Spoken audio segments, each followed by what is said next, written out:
이렇게 예배를 사모해서 또 말씀 앞에 경배하는 우리 성도님들을 진심으로 사랑하고 또 축복합니다.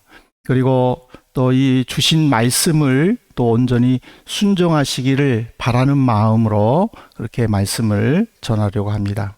마태복음 17장 4절에 보면은요, 베드로가 예수께 여쭈어 이르되 주여 우리가 여기 있는 것이 좋사오니 만일 주께서 원하시면 내가 여기서 초막 셋을 짓되 하나는 주님을 위하여, 하나는 모세를 위하여, 하나는 엘리야를 위하여 하리다 라고 말한 내용이 나옵니다. 예수님은 예루살렘으로 올라가시는 길에 제자들에게 처음으로 이제 내가 예루살렘에 올라가면 장로들과 제사장들에게 고난을 받고 죽을 것이다 라고 말씀을 하시고 난 다음에 이런 일이 벌어집니다. 예수님은 베드로와 요한과 그 형제를 데리고 야고보를 데리고 이제 산으로 올라가셨죠. 근데 그 산에서 세 명의 제자는 그 예수님의 그 입으신 옷이 이 세상에 그 무엇으로 빨아도 그처럼 하얗게 될 수가 없을 정도로 이렇게 빛이 나는 그런 속에서 모세와 엘리야와 함께 대화하는 장면을 목격하게 됩니다. 베드로는 그 황홀한 순간이, 이 시간이 영원토록 지속하고 싶었던 거예요. 그래서 주님만 오케이 하시면 제가 여기다가 초가집을 짓겠습니다.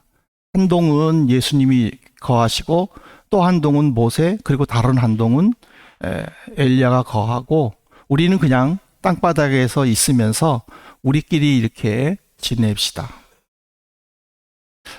그 일 후라는 것은 어떤 내가 원하던 것이 이루어지는 그 일 후가 될 수도 있고, 아니면 영적으로는 어떤 아주 좋은 것들, 정말 이것이 꿈인가, 이것이 없어지지 않으면 좋겠다, 그런 어떤 강한 마음이 담겨진 것이 그 일 후라는 뜻이죠.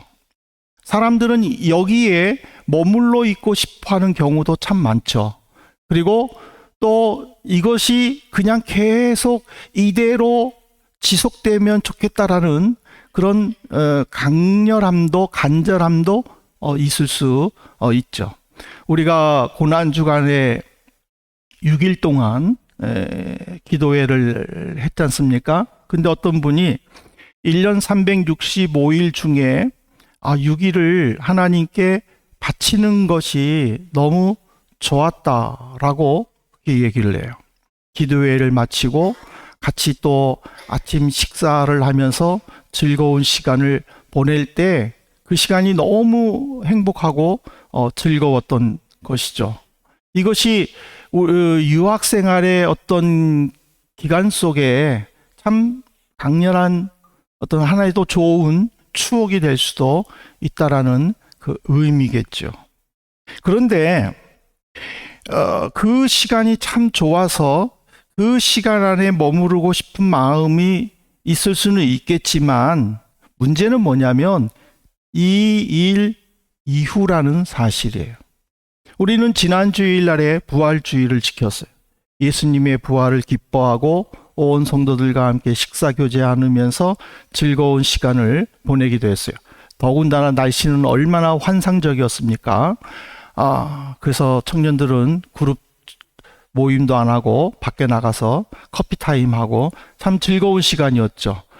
그 즐거운 시간에 정말 이런 기쁨이 참 그동안에 있었던 스트레스를 풀어주고 또 서로 이야기하면서 참 기쁨의 시간을 가졌을 텐데, 근데 그 시간 이후 어떻게 하겠느냐라는 거예요.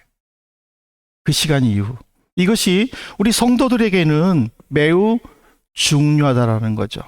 그래서 저는 말씀을 묵상하다가 그 일 이후 또는 그때에라는 어떤 접속사를 통한 변화된 세 명의 믿음의 조상들의 삶을 우리가 한번 조명해 보면서 교훈을 삼으면 좋겠다라는 마음으로 말씀을 준비했습니다. 먼저 모세에 대해서 한번 생각해 보겠습니다. 출애굽기 3장 10절에 보면은요, 이제 내가 너를 바로에게 보내어 너에게 내 백성 이스라엘 자손을 애굽에서 인도하여 내게 하리라.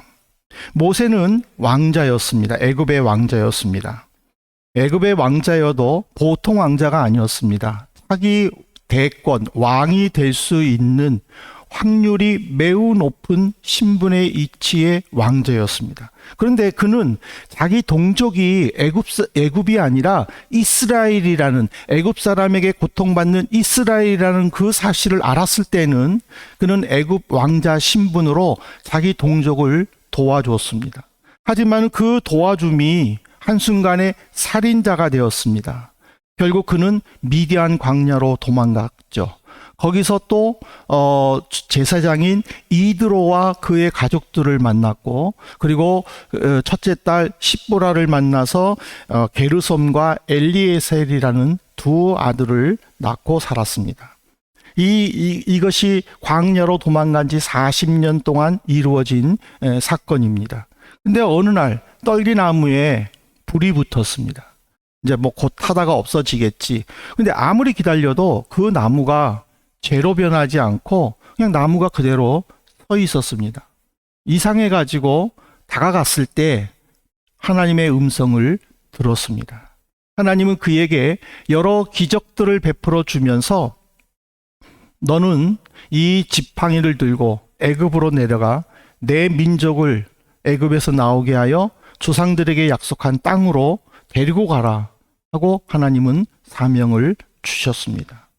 그런데 출애굽기 4장 24절에 보십시오.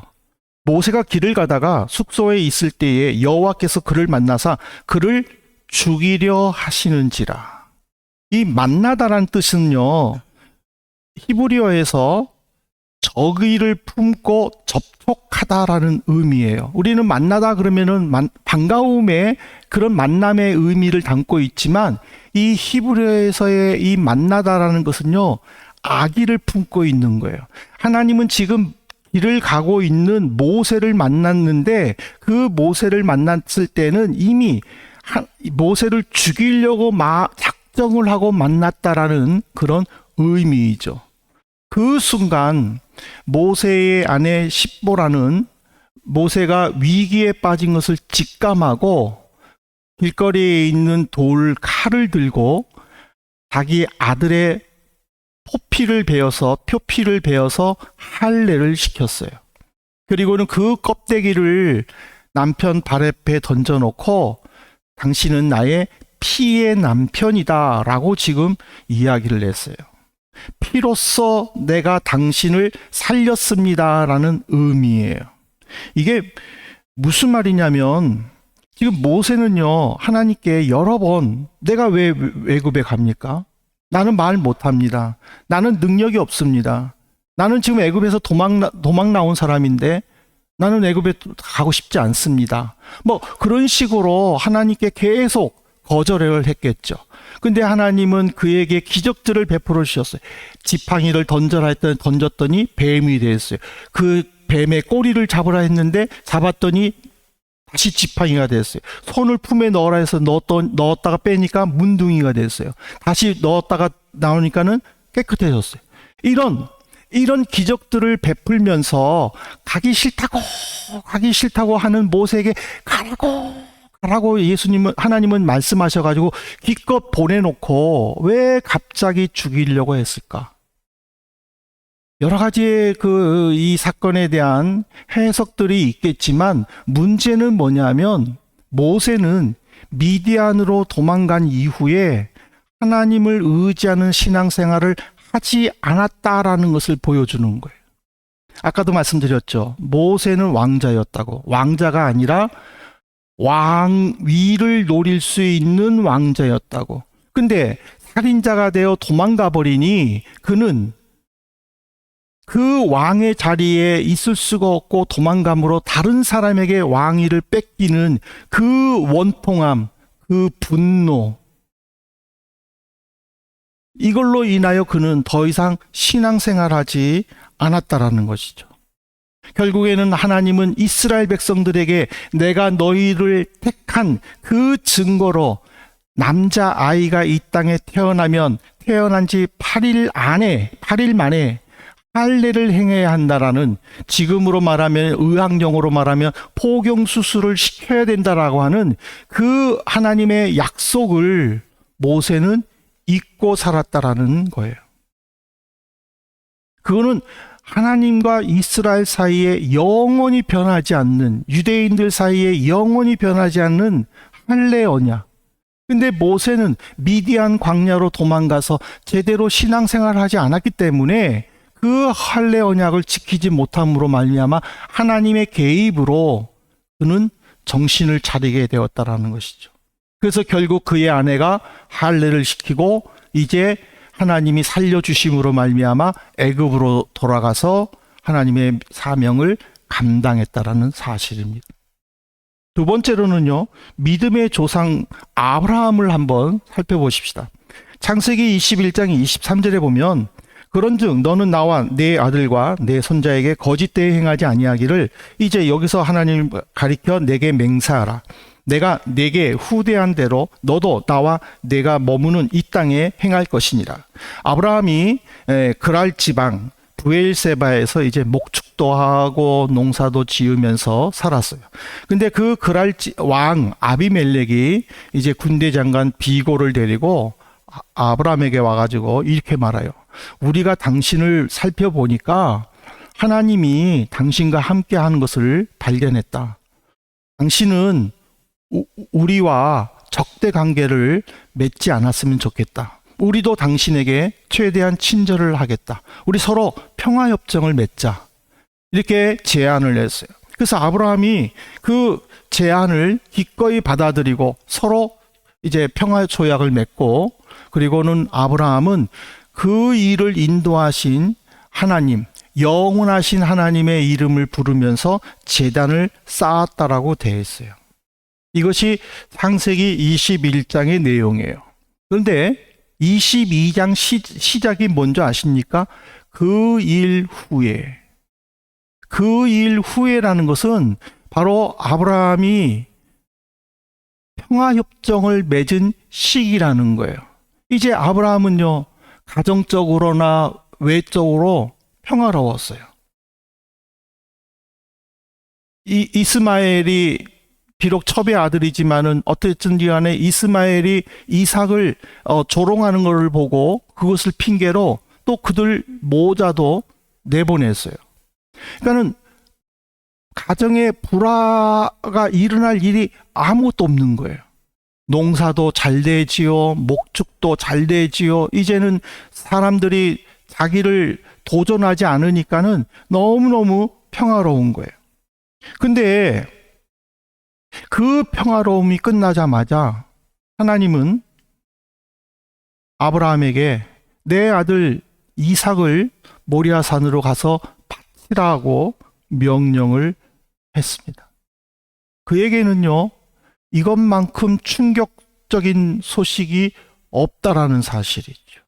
언제 내가 아들 달라고 그랬어요? 내 종이 내 후계자입니다. 이스마엘이 내 후계자입니다. 할 때마다 하나님은 아니다. 너는 사라와 속에서 아이를 낳을 것이다 라고 분명하게 말씀하셨는데, 그 아들이 태어났는데 이제는 죽이라고 말하니 아브라함에게는요, 굉장한 고통이었다라는 것을 가르쳐줘요. 마지막으로 우리는요, 열왕기의 화를 통해서 한번 유다 왕 히스기야의 삶을 한번 조명해 보면 좋을 것 같아요. 열왕기하 20장 1절에 보면은요, 그 일 후라는 비슷한 의미인 그때로 시작하죠. 그때에 히스기야가 병들어 죽게 되매 아모스의 아들 선지자 이사야가 그에게 나와서 그에게 이르되 여호와의 말씀이 너는 집을 정리하라. 내가 죽고 살지 못하리라. 이 그때라는 것은요, 열왕기하 19장을 봐야 되겠죠. 열왕기하 19장은요, 무슨 내용이냐면은 아수르가 북쪽 이스라엘을 멸망을 시킵니다.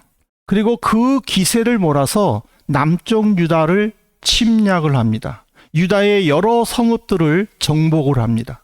히스기야가 그 사네립에게 항복을 하고 사네립이 요구하는 은 300달란트, 금 30달란트를 줬습니다. 그런데 물러갔던 아수르가 다시 군대를 데리고 쳐들어오는 거예요. 더 이상 줄 것도 없어요. 그때에 히스기야가 신하들에게 이사야 선지자에게 보내면서 자신의 심정을 이렇게 전달했습니다. 열왕기하 19장 3절입니다. 그들이 이사야에게 이르되 히스기야의 말씀이 오늘은 환난과 징벌과 모욕의 날이라 아이를 낳을 때가 되었으나 해산할 힘이 없도다. 산모가 해산할 힘이 없다 그러면은 그 산모와 아이의 목숨이 굉장히 위태롭다라는 사실이에요. 지금 유다 민족이 처한 이 위기, 해결할 방법도 해결할 능력도 없다라는 거예요. 그거를 지금 아무 힘이 없는 산모를 비유로 자신의 비참함을 지금 고백한 거예요. 그러면서 하나님께 간절하게 기도한 거예요. 이 위기를 어떻게 해결하면 좋을지. 그때 하나님은 그 기도를 들어주시고 아수르 군사 18만 5천 명을 일시에 죽여버렸어요. 이스라엘 군사가 싸우러 나간 게 아니에요. 그냥 자기네들이 죽은 거예요. 그런데다가 사네립은요, 자기 나라로 돌아가서 신전에서 경배할 때에 자기 아들 아드람벨렉과 사라셀에게 암살당하는 비극적인 죽음을 당했다라고 이사야 37장 38절에서 기록되어 있어요. 그리고 나서 그때의 히스기야는 죽을 병이 들렸다라는. 아니, 죽이려면은 그냥 아수르가 쳐들어왔을 때 그냥 죽이지, 왜 그 아수르를 물리쳐 놓고 나서 왜 죽였을까? 근데 지금 아브라함과 모세와 히스기야를 보면은요, 특징이 하나가 뭐냐면 살만하거나 평안할 때에 위기가 찾아왔다라는 거예요. 어떤 베드로와 요한과 야고보가 어떤 황홀한 광경 속에서 우리 산으로 내려가지 맙시다, 산 밑으로 내려가지 맙시다 라고 말하는 그 비슷한 처지라는 거예요. 그 환경이라는 거예요. 이제 됐다, 만족할 때에 위기가 찾아왔다라는 거예요. 우리는 이 상황 속에서 마태복음 17장 5절을 통해서 하나님의 교훈을 삼아야 될 것입니다. 마태복음 17장 5절에 보십시오. 말할 때에 호련히 빛난 구름이 그들을 덮으며 구름 속에서 소리가 나서 이르시되 이는 내 사랑하는 아들이요 내 기뻐하는 자니 너희는 그의 말을 들으라 하시는지라. 그 황홀한 광경 속에서 빠져나오고 싶지 않을 때, 그냥 그 환경 속에 머무르고 싶은 마음이 간절할 때에 하늘에서 소리가 들렸다.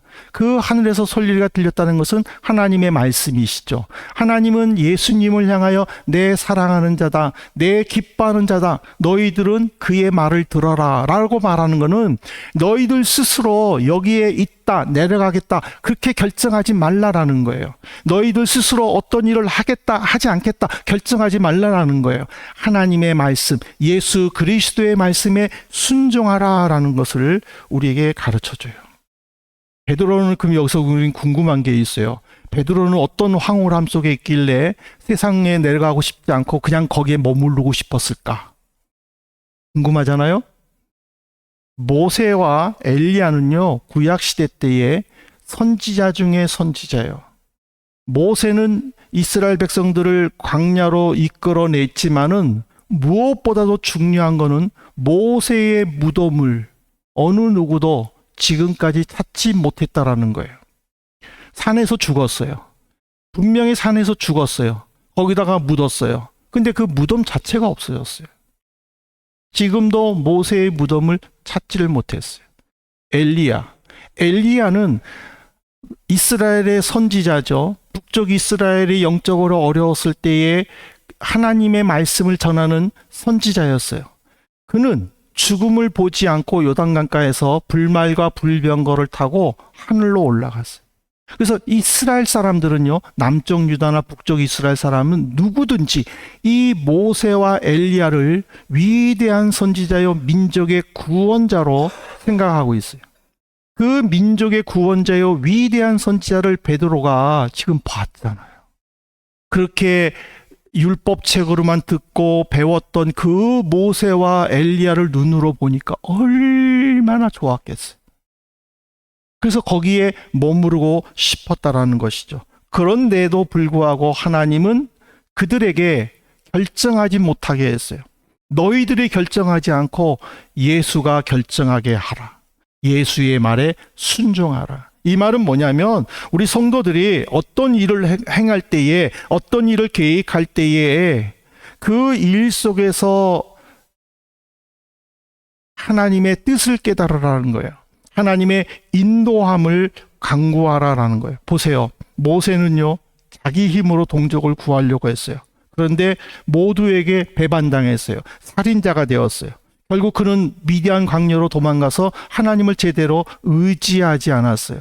그의 마음 속에는 분노로 가득 찼어요.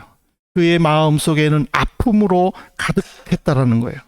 하지만 하나님께서 개입하심으로 그 모든 것들이 사라지고 민족의 지도자로서 출애굽하여 가나안 입구까지 이스라엘 백성들을 인도했잖아요. 아브라함은 보세요. 평안했어요. 이제는 정말 하나님의 말씀대로 사라를 통해서 아이를 낳았어요.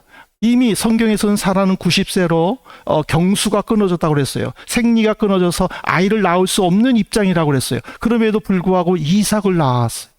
그 아이가 자랐어요. 이제는 이스마엘도 떠났어요. 그리고 자기가 살고 있는 주변에는 평화가 찾아왔어요.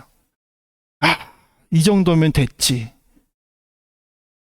돈도 있겠다. 아들도 있겠다. 이 정도면 됐지. 만족했을 때에 하나님은 그에게 아들을 바치라라고 하는 청천벽력과 같은 소식을 내리셨어요. 히스기야를 보세요. 그는 하나님의 은혜로 아수르와의 전쟁에서 승리를 냈어요. 근데 하나님의 은혜로 승리한 사실을 잊어버리고 강대국 아수르를 물려쳤다라는 그 대단하게 여길 만큼의 만족감 속에서 역대하 32장 28절에 보면은요, 그는 교만을 회개했다라고 나왔어요. 사랑하는 성도 여러분, 이게 무엇을 의미하는 줄 아십니까? 그 일 후라는 것은 어떤 위기나 간절히 원했던 것이 해결된 이후 그 평안한 상태가 지속됐을 때를 말하는 거예요. 그렇지 않으면은 영적으로 만족하고 풍성한 은혜를 체험한 이후의 삶을 의미하기도 하는 거예요. 이때에 우리에게 나타날 수 있는 것은 회의함이라는 거예요. 대견함이라는 거예요. 만족감이라는 거예요. 이 정도면 됐다라고 하는 그런 마음 속에 하나님 앞에서 교만함을 보일 수도 있다라는 거예요. 그러나 하나님은 이 세 제자를 통해서 예수의 말에 순종하라고 하는 것은 영적 나태함과 교만에서 벗어나라는 거예요. 우리가 고난주간과 부활주의를 보내면서 어떤 영적으로 만족감이나 대견함 또는 어떤 일들이 해결됨으로 인해서 자신의 어떤 스스로의 대견함, 야, 내가 이런 생각까지 다 하다니, 내가 이런 일까지 다 하다니 하면서 영적으로 어떤 대견함 가운데 빠져 있다면은 우리는요, 다시 한번 예수를 향하여 이는 내 사랑하는 아들이요 내 기뻐하는 자니 너희는 그의 말을 들을지니라고 하는 이 하나님의 음성에 순종해야 될 줄로 생각합니다. 사도행전 4장 19절부터 20절에 보십시오. 베드로와 요한이 대답하여 이르되 하나님 앞에서 너희의 말을 듣는 것이 하나님의 말씀을 듣는 것보다 옳은가 판단하라. 우리는 보고 들은 것을 말하지 아니할 수 없다. 지금 베드로와 요한은요, 예수님이 죽은 이후에 그 이후의 삶이 너무나도 불안한 거예요. 그래서 그들은 다락방에 숨어 있었어요. 그런데 성령을 통하여 부활하신 예수님의 그 말씀들이 살아계셨을 때 하셨던 말씀들이 계속 자기들을 격동시키는 거예요. 자기들을 도전시키는 거예요. 그래서 그들은 나가서 예수는 부활했다라고, 너희가 죽인 예수는 부활했다라고 이야기를 하기 시작한 거예요. 그랬더니 산헤드린 공의의 지도자들이 너희들은 더 이상 예수의 옛자도 말하지 말라 하고 협박을 할 때에 이렇게 이야기한 거예요. 하나님 말씀을 듣는 것이 좋은지 너희들 말을 듣는 것이 좋은지 하나님 앞에서 판단하라. 그들이 이렇게 담대할 수 있었던 것은 바로 변화산상에서 하나님께서 새 제자에게 너희들은 예수의 말에 순종하라고 하는 그 말씀이 그들의 마음속에 강하게 박혀 있었기 때문이라는 거예요. 오늘 우리가 이 세상에 살아가는 동안에 특별히 우리의 어떤 목적을 위해서 또 어떤 비전을 위해서 이 독일의 브레멘에서 생활하는 동안에 우리가 하나님 앞에서 도전하고 우리가 하나님 앞에서 체험해야 될 일은 내가 누구의 말에 더 집중할 것인가를 우리가 판단하고 결정해야 된다는 사실이에요. 우리에게 주변에서 수없이 많은 말들이 들어오잖아요. 이런 거 하면 더 좋아. 이렇게 해봐봐. 효과가 있을 거야. 우리가 그 말에 치우치게 되다 보면은 우리는요, 내 스스로가 지친다라는 거예요. 그렇지만 그 말에 귀를 닫고 오직 예수께서 일하실 것을 기대하며 예수께 집중할 때에 예수님은 그 신뢰하는 그 사람을 위해 일하기 시작하신다라는 거예요. 사랑하는 성도 여러분, 우리도 베드로와 요한처럼 영적으로 성숙해지시기를 진심으로 소망합니다. 예수의 말에 집중하시고 예수님이 기뻐하시는 일에 집중할 수 있기를 바랍니다. 그래서 오직 예수님의 이름으로 승리하겠다라고 하는 그 각오 속에서 여러분들이 성취하고자 하는 것, 여러분들이 찾고자 하는 그 비전들, 삶의 목표들, 여러분들의 소망들이 모두 이루어지시는 놀라운 은혜가 이 한 주간에 나타나기를 주님의 이름으로 부탁합니다.